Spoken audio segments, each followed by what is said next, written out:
विश्वविख्यात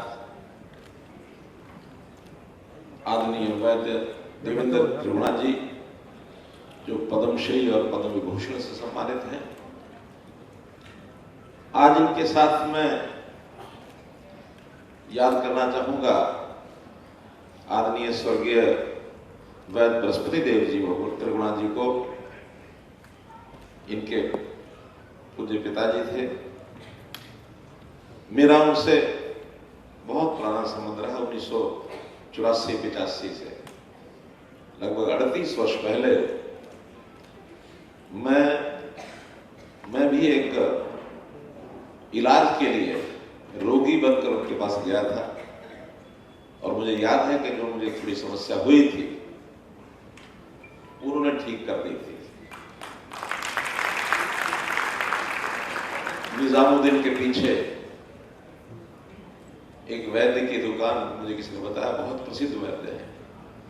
और जब वहां गया तो मुझे पता लगा कि मैं तो ऐसे ही सामान्य व्यक्ति को आ गया हूं, लेकिन कितने बड़े वैद्य हैं। उनका इलाज स्वयं उस समय के राष्ट्रपति, उस समय के उपराष्ट्रपति, उस समय के प्रधानमंत्री सब उनसे इलाज कराते थे। इतना बड़ा नाम था उनका। वैद्य जी से जब पिछली बार मिलना हुआ रोहतक में, तो किसी एक कार्यक्रम की चर्चा हुई। मैंने कहा ठीक है, मैं जरूर आऊंगा, लेकिन उस समय में वहां रोहतक में कार्यक्रम होना था, वो नहीं हो पाया। फिर कभी किसी अवसर पर आएंगे। और जैसे इस कार्यक्रम का निमंत्रण मुझे मिला, मैं आपको उसमें कोई अतिशोक्ति नहीं है मेरे कहने में, जब मैंने वैद्य देवेंद्र त्रिगुणा जी का नाम पढ़ा, मैंने कहा वो अवसर है मेरा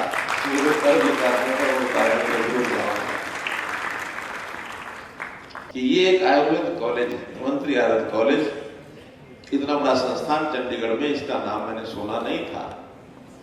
आज आके देखा है तो वास्तव में एक विलक्षण एक संस्थान आपने खड़ा किया हुआ। और मेरी खुशी तब और बढ़ गई कि जब इस धर्मंत्री आयुर्वेद कॉलेज का जो पंजीकरण है या जो इसकी एफिलिएशन है वो श्री कृष्णा आयुर्वेद विश्वविद्यालय कुरुक्षेत्र के साथ है। इससे मेरी और खुशी बढ़ गई।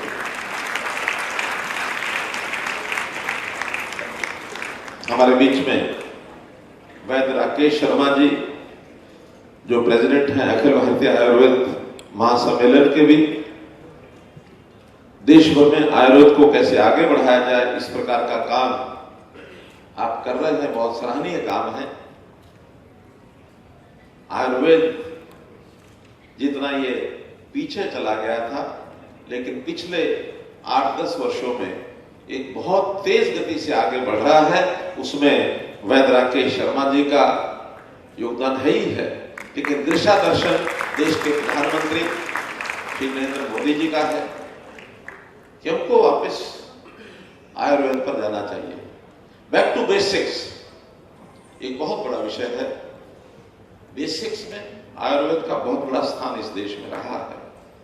हम उस पर जाएं, बहुत बड़े उसके लाभ हैं, बहुत महत्व है उसका। ऐसा काम आप कर रहे हैं। और हमारे बीच में चंडीगढ़ के प्रथम नागरिक, यहाँ के मेयर भाई श्री अनूप गुप्ता जी। चंडीगढ़ का भी मेरे पास पार्टी का काम रहा है, तो छोटी आयु में ही अनूप गुप्ता जी थे। जब साथ चलना शुरू किया था, इनके पिताजी को भी हम लोग साथ मिलकर चलते थे, तो आज ये मेयर है, बड़ी खुशी की बात है। और ऐसे ही चंडीगढ़ के हमारे मेयर कुछ वर्ष पहले इधर उधर भटक रहे थे। हमने कहा ठीक रास्ते पर आ जाओ, तो ये ठीक रास्ते पर आए, चंडीगढ़ के मेयर बने और एक बहुत बड़ी शख्सियत की पंचकूला की, वहां के प्रथम नागरिक हैं, मेयर हैं। हर काम में इनका सहयोग रहता है। इनको भी यहाँ आज उपस्थित देख करके मन प्रसन्न हुआ है। डॉक्टर नरेश मित्तल जी, धर्मंत्री एजुकेशन सोसाइटी चंडीगढ़ के आप सेक्रेटरी हैं, निश्चित रूप से यहाँ आयुर्वेद को आगे बढ़ा रहे हैं, तो ये भी बहुत एक सहयोग का एक अच्छा विषय है। वैद्य अनिल भारद्वाज जी, उपस्थित अन्य सभी मंचासीन सज्जन वृंद, सामने बैठे हुए आयुर्वेद के पुरोधा, इस कॉलेज के छात्र छात्राओं, सज्जन वृंद, पत्रकार छायाकार मित्रों, सुंदर अवसर है ये। जैसा मैंने बताया कि आयुर्वेद इस देश में एक समय था पीछे जाता जा रहा था, और इस आयुर्वेद में, क्योंकि जो आयुर्वेद का ज्ञाता, आयुर्वेद का पुरोधा, उसको वैद्य नाम से बुलाते हैं, जैसा वैद्य जी ने कहा, वही मेरे मन में भी आता है कि आज हमारे नौजवान पढ़ाई करते समय अपने आप को वैद्य कहने से थोड़ा दूरी बनाकर रखते हैं। डॉक्टर कहा जाए तो उनको अच्छा लगता है, लेकिन वैद्य की ये परंपरा, इस देश की प्राचीन परंपरा, हर प्रकार के वैद्य थे, चाहे वो मेडिसिन में थे, चाहे वो शल्य चिकित्सा, हर प्रकार का काम करते थे। और देश के अंदर दो चीजें, चाहे वो चिकित्सा थी या शिक्षा थी, हर किसी व्यक्ति को बिना किसी कंसिडरेशन के, बिना किसी पैसे के वो उपलब्ध होती थी। समाज में एक ऐसा काम माना जाता था कि इससे बड़ा और पुण्य का काम कोई नहीं हो सकता। किसी के शरीर को, स्वास्थ्य को ठीक कर देना, रोगी को निरोगी बना देना, और किसी अशिक्षित को शिक्षित कर देना। लेकिन समय बीतता चला गया, पाश्चात्य सभ्यता हावी होती चली गई, और पैसे का रोल बहुत बड़ा हो गया। फिर हर चीज पैसे से इसकी तुलना की जाने लगी, बल्कि समाज में भी एक मान्यता घर कर गई कि जो पैसा देकर के लिया जाए वो अच्छा है, जो मुफ्त में मिले उसका कोई महत्व नहीं है। एक मान्यता घर कर गई। उसमें से फिर कहीं कहीं ये भी लगा कि अगर अच्छी चीज लोगों के मन में बैठानी की अच्छी है तो थोड़ा पैसा इसमें भी जोड़ दो, कोई बात नहीं। शिक्षा में पैसा जुड़ने लग गया, लोग अच्छे अच्छे जाने लग गए। चिकित्सा में भी पैसा जुड़ गया, तब लोग वहां जाने लग गए।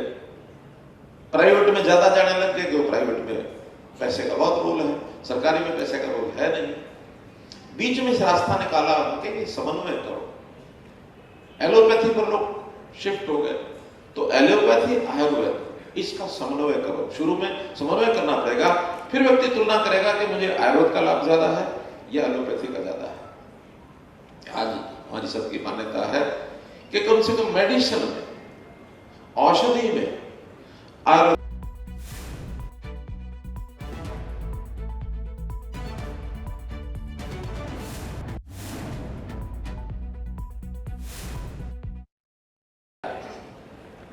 उसके लिए एक विशेष योजना बनाई है। हर गांव में पहले 2 एकड़ का एक पार्क कम व्यायामशाला ये बनाई जाए। लगभग 750 गांव में ये बन चुके हैं। उसी के साथ एक वेलनेस सेंटर आयुर्वेद का, आयुष का कहना चाहिए। आयुष में और भी विधियां आयुर्वेद के साथ आ जाती हैं। योगा भी आ गया, यूनानी भी आ गया, सिद्धा भी आ गया, होम्योपैथी भी आ गया। वो सब विधाएं लेकर के, और वहां एक वेलनेस सेंटर आयुर्वेद यानी एलोपैथी के भी हैं, लेकिन वहां बहुत सीमित मात्रा में ये सारी विधियां लागू की जाती है। यदि इसको आयुष के माध्यम बनाएंगे तो सब विधियां वहां लागू हो सकती है। सबसे पहले श्री योगा को दुनिया में स्थान दिलाने वाले प्रधानमंत्री जी 21 जून को अंतर्राष्ट्रीय योग दिवस, कभी सोचा नहीं था कि इस योग को सारी दुनिया अपना लेगी। सारी दुनिया ने अपना लिया। तो योग को महत्व देते हुए, योग बड़ी प्राचीन विद्या है, विधा है, हमारे योगी एक से एक बढ़कर, लेकिन इसमें मैं जरूर श्रेय देना चाहूंगा जिन्होंने योग घर घर में पहुंचा दिया है, बाबा रामदेव। घर घर में योग पहुंचा दिया, और अच्छी कथा कहानियां सुनाकर, राष्ट्रभक्ति के गीत बोल के, राष्ट्रभक्ति के किस्से सुनाकर उन्होंने मैदान में निकाल लिए लोग। तो ये काम अब गांव गांव में पहुंचाने के लिए हमने पार्क का व्यायामशाला में एक योग के लिए एक स्थान बनाया। 2 या 3 कमरे का एक वेलनेस सेंटर ये हम खोलेंगे, जहां कोई एक वैद्य भी बैठे, और जहां पर जैसे डाइटिशियन, आहार विशेषज्ञ, इसको भी बैठाएंगे। चाहे उन्हीं लोगों को जो योग सहायक, योग शिक्षक है, उन्हीं को ट्रेनिंग देंगे क्या खाना क्या नहीं खाना, अपने शरीर के तासीर के हिसाब से, आयु के हिसाब से।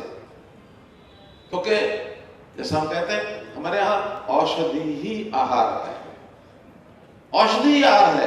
अगर औषधि को हम आहार के रूप में उपयोग करेंगे तो जितना शरीर को बल चाहिए बल के लिए, जितना अन्य शरीर के अंदर जितनी आवश्यक अवयव है, जितने उसके एलिमेंट्स चाहिए वो उसमें मिलेंगे। आपको हरी सब्जी खानी है, कि आपको दाल खानी है, कि आपको फल खाना है, कि रोटी खानी तो कौन से अनाज की खानी है। आज ये बहुत यानी हेल्थ कॉन्शियस लोग हुए हैं, इन चीजों को वो फॉलो करते हैं, इसके ऊपर चलने की कोशिश करते हैं। और अब तो ये और जरूरी हो गया कि जब कृषि क्रांति जो एक हरित क्रांति हुई, उसमें अनाज ज्यादा पैदा करो। देश में अनाज की कमी हो गई थी। लाल बहादुर शास्त्री जी ने कहा कि अनाज की कमी, बाहर से अनाज लाने के बजाय 7 दिन में से एक समय भोजन खाना छोड़ दे तो काम चल सकता है। सोमवार की शाम को मुझे याद है, देश के अधिकांश लोगों ने व्रत रखना शुरू कर दिया था सोमवार की शाम को। आज भी कोई बुजुर्ग मिल जाएगा इक्का दुक्का, वो समय था। लेकिन बाद में हरियाणा पंजाब का एक क्षेत्र, हमारे किसान ने मेहनत की, नई विधाएं, अन्न भरपूर, देश के लोगों के पेट तो भरा ही भरा, विदेशों को भेजने लगे। जो इंपोर्ट करते थे हमने एक्सपोर्ट करना शुरू किया। लेकिन एक दोष उसमें आ गया, हमने वो अनाज बढ़ाया केमिकल्स का यूज करके, फर्टिलाइजर्स, पेस्टिसाइड्स, जिससे अनाज की उत्पादकता, गुणवत्ता बढ़ गई, गुणवत्ता कम हो गई।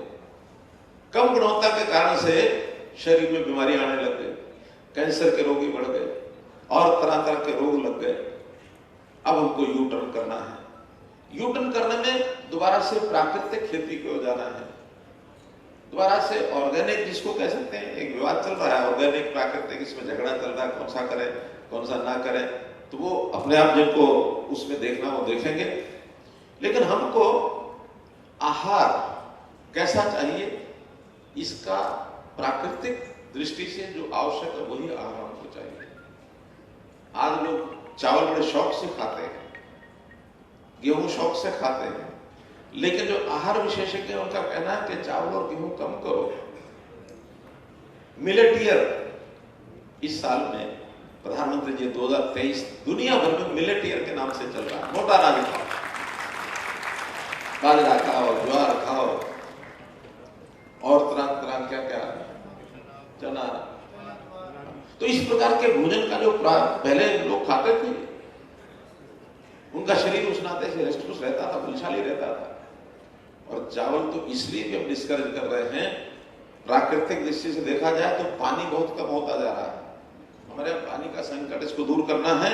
चावल में सर्वाधिक पानी लगता है सिंचाई के लिए।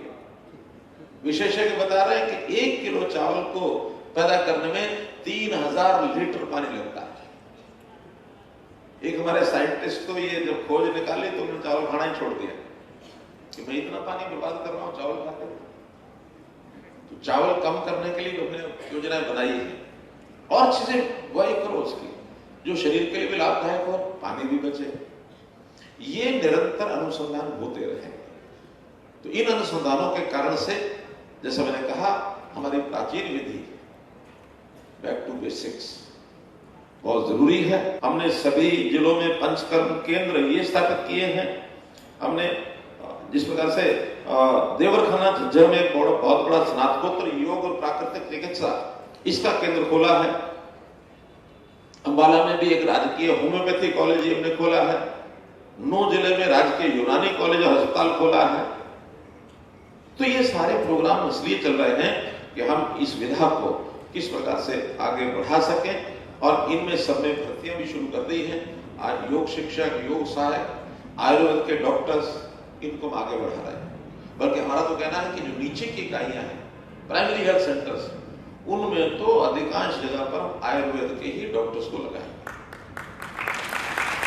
हमारे जो ये साथी आयुर्वेद के विद्या ले रहे हैं यहाँ इस कॉलेज में, चाहे वो स्नातक है या स्नातकोत्तर है, इन सब का भविष्य बहुत अच्छा है। बहुत अच्छा भविष्य है आप लोगों का कि आप एक बार आगे बढ़ेंगे। आगे आने वाला कल वो आयुर्वेद का ही है। आयुर्वेद के नाते से व्यक्ति की आयु दीर्घायु होता है, चिरायु होता है, सुखायु होता है। आयु बढ़ती है, नाम ही आयुर्वेद है, तो आयु बढ़ाने का वेद है। आयु बढ़ाने का वेद अगर है तो ये सब चीजें, और हमने तो ये नामों से कई योजनाएं शुरू कर दी हैं। देश के प्रधानमंत्री जी ने व्यक्ति अस्वस्थ हो गया, उसको इलाज की जरूरत है। गरीब आदमी का खर्चा इतना ज्यादा हो जाता है कि कई बार तो उसका घर उजड़ जाता है, कर्जे हो जाते हैं, घर बिक जाते हैं, छोटे मोटा सामान घर में वो बेच देता है, कर्जा ले लेता है। 5 लाख रुपया हर गरीब परिवार के लिए स्वास्थ्य बीमा मुफ्त में दे दिया है, मुफ्त।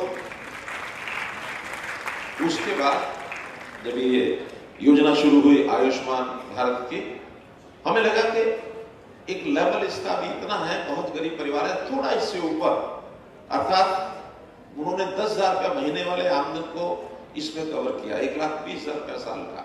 हमने उसको बढ़ा के 1,80,000 कर दिया। परिवार पहचान पत्र बना के ऐसे परिवारों को हमने चिन्हित किया और चिन्हित करके उनको सबको कहा कि इनको भी कवर करेंगे। उसमें सरकारी हरियाणा भारत सरकार के 15.5 लाख परिवार थे हरियाणा में, हमने उनको बढ़ा करके 29 लाख कर दिया, 13.5 लाख परिवार और जोड़ दिए। उसका खर्च हरियाणा सरकार करेगी। फिर कुछ लोगों का कि नहीं और बढ़ना चाहिए आगे, हमने एक योजना और बना दी कि इसमें प्रीमियम लेती है कंपनियां इलाज के लिए, लगभग 3,000 रुपया पर हेड का खर्चा आता है। हमने कहा 1,80 से लेके 3 लाख सरकार जिसकी सालाना इनकम है, ऐसे 8 लाख परिवार, इनको आधा प्रीमियम 1,500 रुपया साल का 5 लाख रुपए की सुविधा उनको भी दे दी है।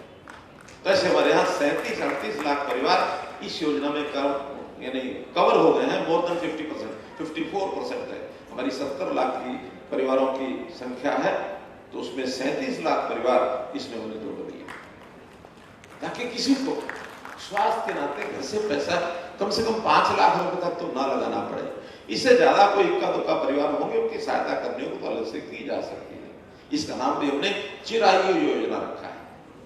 एक योजना हमने बनाई है कि हर स्वस्थ व्यक्ति का भी साल में 1.5 साल में एक बार उसके सारे जो शारीरिक फिजिकल टेस्ट हैं, मेडिकल टेस्ट सब कराते ही जाके अपने अपने लैब में।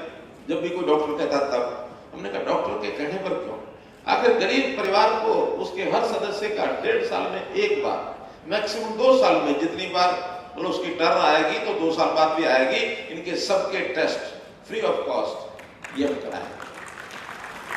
निरोगी हरियाणा इसका नाम रखा। ये रोग प्रारंभ हुआ तो पता लगना चाहिए तुरंत। अगर एक बार पता नहीं लगा, लापरवाही हो गई, तो बीमारी बढ़ते बढ़ते कोई ऐसा स्वरूप ले ले जब नो रिटर्न की अगर बात आ गई तो फिर व्यक्ति को कोई फायदा नहीं है टेस्ट कराने का। क्रॉनिक डिजीज कई बार बन जाती है, प्रारंभ ही पता लग जाए। बहुत से बच्चों को छोटी छोटी बीमारियां शुरू में पता नहीं लगता, और हमारे इस टेस्टिंग में से बहुत ऐसे निकल के आ रहे हैं केस जिसमें प्रारंभिक बीमारियां वहीं पर पता लग जाती है। तो ये काम भी हमने यानी गरीब परिवारों के लिए शुरू कर दिया है। अब लगभग इसमें एक 4 लाख लोगों तक तो टेस्ट हो चुके हैं, लेकिन संख्या मैंने 1.25 करोड़ की है। हम इसमें आगे योजना बढ़ा रहे हैं। प्राइवेट लैब्स, प्राइवेट ऐसी संस्थाएं भी बहुत काम करती हैं, और जो प्राइवेट हॉस्पिटल है उनको भी अल्पनत करके और इस विषय को हम आगे बढ़ाएंगे। मेरा तो आज मुख्य रूप से इतना ही कहना है कि हमारी जो विधि है, इस विधि को आगे बढ़ाने के लिए हरियाणा सरकार बहुत कुछ कर रही है, लेकिन आप जो कि इस कॉलेज के चाहे छात्र छात्राएं हैं, चाहे यहाँ का हमारा जो पढ़ाने वाले शिक्षक हैं, वैद्य हैं, वो सब इन विधाओं में अच्छे सुझाव दे सकते हैं कि और अच्छा क्या किया जा सकता है।